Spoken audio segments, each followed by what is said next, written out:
ہر کس و ناقص یہ بات جانتا ہے کہ جب سورج طلوع ہوتا ہے تو تمام روشنیاں ماند پڑ جاتی ہیں، تمام چنگاریاں بجھ جاتی ہیں، تو تمام موم بتیاں بجھ جاتی ہیں، یہاں تک کہ چاند اور ستارے بھی ماند پڑ جاتے ہیں، ان کی روشنیاں بھی ختم ہو جاتی ہیں،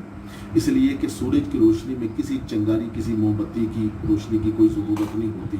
میرے آقا صلی اللہ تعالیٰ علیہ وآلہ وسلم کی شان کریمی کو اجاگر کرتے ہوئے اللہ تبارک و تعالیٰ قرآن پاک کے اندر سراج منیرہ کا لفظ استعمال فرماتا ہے۔ ارشاد فرمایا یا ایھا النبی انا ارسلناک شاہدا ومبشرا ونذیرا وداعیا الی اللہ باذنہ وسراجا منیرا۔ سراج منیرہ کا مطلب ہے روشن سورج۔ میرے آقا صلی اللہ تعالیٰ علیہ وآلہ وسلم وہ روشن سورج ہیں جو کم و بیش 1450 سال گزرنے کے باوجود آپ صلی اللہ تعالیٰ علیہ وسلم کی نور نبوت کی ذوفشانیاں پھیلتی ہی چلی جا رہی ہیں۔ انہی کے بارے میں سیدتنا عائشہ صدیقہ رضی اللہ تعالیٰ عنہا نے فرمایا تھا کہ لنا شمس وللآفاق شمس وشمسنا تطلع بعد العشاء، ایک ہمارا سورج ہے، ایک آسمان کا سورج ہے، اور ہمارا سورج راتوں کو بھی طلوع ہی رہتا ہے۔ میرے آقا صلی اللہ تعالیٰ علیہ وآلہ وسلم کے نور نبوت کی روشنی کے اندر اب کسی جھوٹے نبی کی، کسی کذاب کی کوئی ضرورت نہیں۔ اگر کوئی نبوت کا دعویٰ کرتا ہے وہ جھوٹا ہے، وہ کذاب ہے، وہ کافر ہے۔ اور دوسری جگہ اللہ تبارک و تعالیٰ نے میرے آقا صلی اللہ تعالیٰ علیہ وسلم کی شان کے بارے میں ارشاد فرمایا وما ارسلناک الا رحمۃ للعالمین، اے محبوب ہم نے آپ کو مبعوث نہیں فرمایا مگر تمام جہانوں کے لیے رحمت بنا کر۔ جب تمام جہانوں کے لیے رحمت بن کر میرے مصطفیٰ صلی اللہ تعالیٰ علیہ وسلم تشریف لے آئے ہیں تو اب آپ صلی اللہ تعالیٰ علیہ وآلہ وسلم کی رحمت میں کوئی حصہ دار نہیں ہو سکتا۔ اگر کوئی دعویٰ کرے گا وہ کذاب ہے، وہ جھوٹا ہے، وہ کافر ہے۔ پچھلے انبیاء کرام کی مثال کچھ اس طرح ہے کہ جب نبی تشریف لاتے تو ان کو بتا دیا جاتا کہ فلاں زمانے سے لے کر فلاں زمانے تک تمہاری نبوت ہے، فلاں مکان سے لے کر فلاں مکان تک تمہاری نبوت ہے۔ زمانہ ختم ہوتا نبوت ختم ہو جاتی، مکان ختم ہوتا نبوت ختم ہو جاتی۔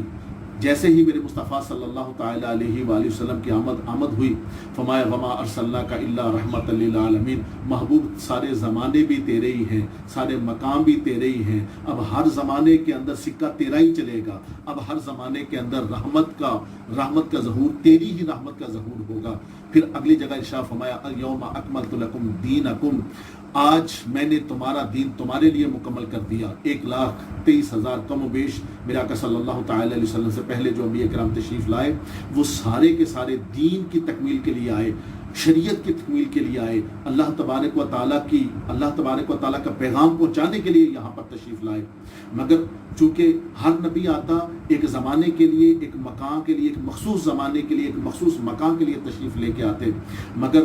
نبی آتے گئے یکے بعد دیگرے انبیاء کرام آئے، دین مکمل نہ ہوا۔ میرے آقا صلی اللہ تعالیٰ علیہ وآلہ وسلم جب تشریف لائے خود رب نے ارشاد فرما دیا کہ الیوم اکملت لکم دینکم، آج میں نے تمہارا دین تمہارے لیے مکمل کر دیا۔ میرے آقا صلی اللہ تعالیٰ علیہ وسلم کے ذریعے دین مکمل ہو چکا۔ جب دین ہی مکمل ہو چکا کہ جس مقصد کے لیے انبیاء کرام تشریف لاتے ہیں، جب دین ہی مکمل ہو چکا اب کوئی مقصد کسی نبی کے آنے کا مقصد نہیں، چونکہ جو نبوت کا جو مقاصد ہوتے ہیں وہ پورے ہو چکے۔ اب اگر کوئی نبوت کا دعویٰ کرے گا تو وہ جھوٹا ہوگا، وہ کاہن ہوگا، وہ کذاب ہوگا، وہ کافر ہوگا۔ پھر اگلی جگہ میرے مصطفیٰ صلی اللہ تعالیٰ علیہ وسلم کی شان کے بارے میں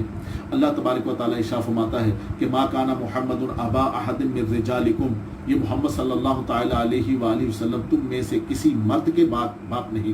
ولکن رسول اللہ، یہ تو اللہ تبارک و تعالیٰ کے رسول ہیں، وخاتم النبیین، اور یہ خاتم النبیین ہیں۔ اللہ تبارک و تعالیٰ نے اور آیہ کریمہ کے آخر میں ارشاد فرمایا وکان اللہ بکل شیء علیما، اور اللہ تبارک و تعالیٰ ہر چیز کا جاننے والا ہے۔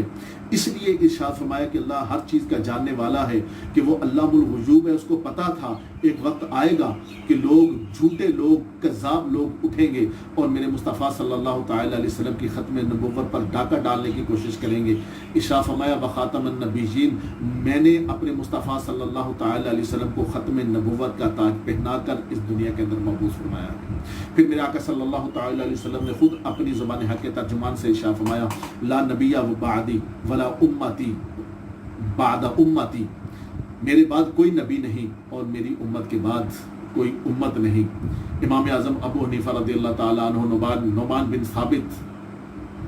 آپ کی قبر پر کروڑوں رحمتوں کا نزول ہو،